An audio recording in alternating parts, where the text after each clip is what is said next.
فرمایا ان کے لیے عزت والی روزی ہے. اوئے ہوئے ہوئے، اللہ کرے آپ سمجھیں قرآن مجید کا مزہ. وَرِزْقٌ کریم، انہیں میں باعزت رزق عطا کروں گا. روزی بھی ملے گی پر کہیں رسوا نہیں ہونا پڑے گا. روزی ملے گی پر ذلت والی نہیں. وَرِزْقٌ کریم. کبھی پلٹ کے دیکھو نا رب کے بندوں کی شان. اللہ انہیں رزق عطا فرماتا ہے تو عزت والا عطا فرماتا ہے. وقار والی روزی میں دوں گا، وقار والی. بس تم 5 چیزیں پیدا کرو اپنے اندر. ایک تو یہ دیکھو جب رب کی یاد ہوتی ہے تو دل ڈرتا ہے کہ نہیں؟ قرآن پڑھا جاتا ہے تو ایمان مضبوط ہوتا ہے کہ نہیں؟ تمہارا رب پر بھروسہ کتنا ہے، اعتماد خالق کتنا ہے، یہ اپنے اندر پیدا کرو. اور فرمایا نماز قائم کرو، اللہ کے راستے میں خرچ کرو. تم یہ 5 چیزیں پیدا کرو، رب کہتا ہے مومن بھی تم پکے ہو، درجے بھی بڑے دوں گا، جو خطائیں غلطی سے ہو گئیں وہ معاف بھی کر دوں گا. وَرِزْقٌ کریم، روزی ملے گی عزت والی. یہ کامل مومن کی نشانیاں قرآن مجید سورہ انفال میں بیان.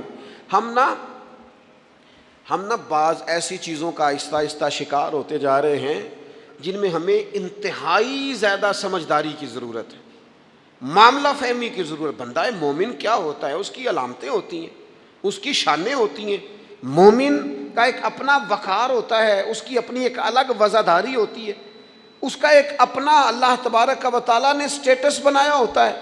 ہمیں اپنا معیار قائم کرنا چاہیے، اور معیار وہ قلب سے قائم ہوگا، وہ روح سے قائم ہوگا، وہ باطن سے قائم ہوگا.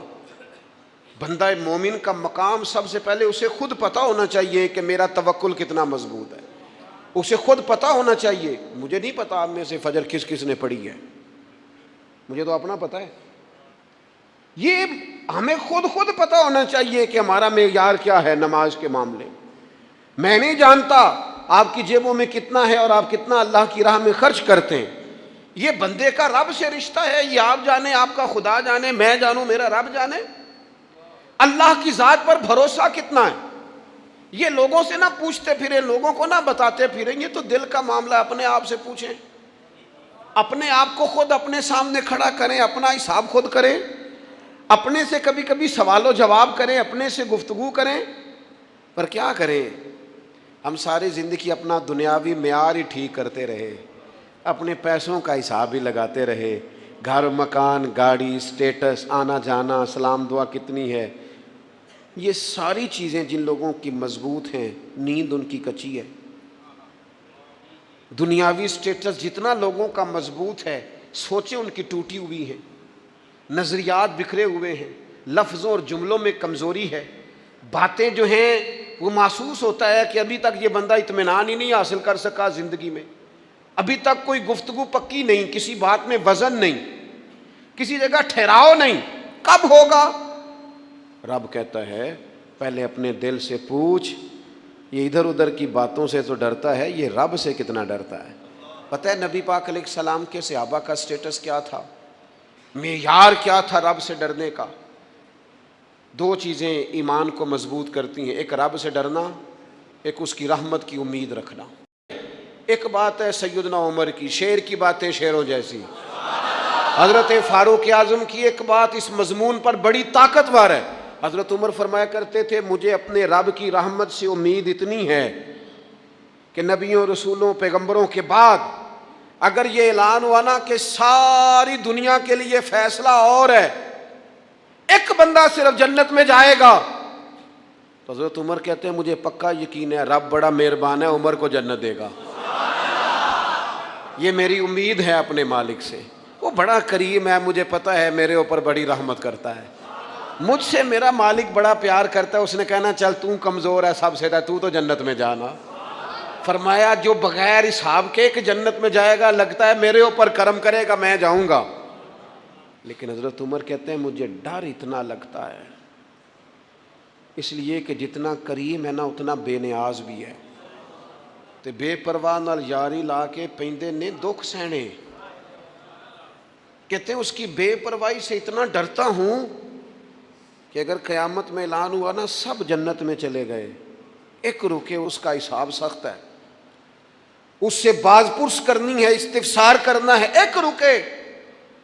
تو حضرت عمر کہتے ہیں مجھے ڈر لگتا ہے کہ وہ بندہ میں ہی ہوں گا جسے روک لیا جائے گا کہ تو ٹھہر پہلے تیرا حساب لمبا ہے. امید بھی رج کے اور خوف بھی رج کے. کچھ لوگ صرف خوف کا شکار ہیں، وہ بھی ٹھیک نہیں. کچھ نری امید ہی امید کی بات کرتے ہیں، ڈرتے نہیں. الایمان بین الخوف والرجاء، ایمان خوف اور امید کی درمیانی کیفیت کا نام. اپنے آپ کو دیکھیں، اپنے اوپر غور کریں، اپنے دل کا معیار چیک کریں. بندہ مومن کی کچھ علامتیں ہوتی ہیں، اس کی کچھ شانیں ہوتی ہیں، ان شانوں پر غور کریں. ہم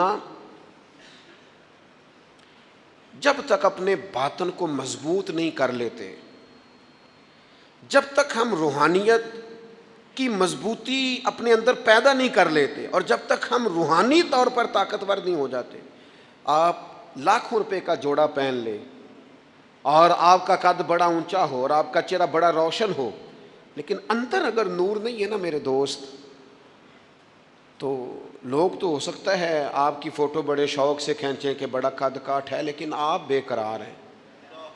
آپ کو پتہ ہے کہ اس مہنگے لباس کے اندر میرا دم گھٹ رہا ہے. آپ کو محسوس ہوتا ہے کہ اس کشادہ مکان کے اندر بھی مجھے بے قراری محسوس ہوتی.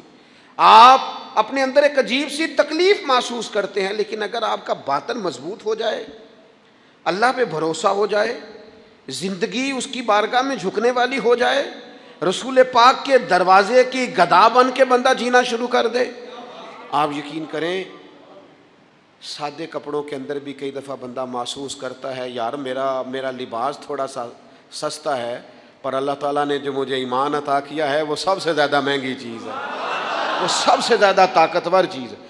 تھوڑی جی محنت نہ دل تے کریے تے جے کدے وہ سونا ہو جائے نا، پاک ہوویں تے پاک ہی ملدا ہی، تے بنا پاکوں پاک نہیں ملدا.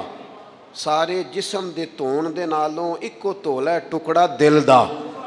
اگر تھوڑی سی محنت روح پہ ہو جائے، تھوڑی سی اندر تھوڑی توجہ کرے، وہ اگر تھوڑا چمکدار ہو جائے نا، کچھ غلاظتیں، کچھ نفرتیں، کچھ قدورتیں، کچھ عداوتیں، کچھ تکبر، کچھ حسد، کچھ بددیانتیاں، کچھ یہ چیزیں تھوڑی نکل جائیں، آپ یقین کریں بڑا چمکدار ہو جائے دل، بڑا سونا ہو جائے، بڑا حسین ہو جائے.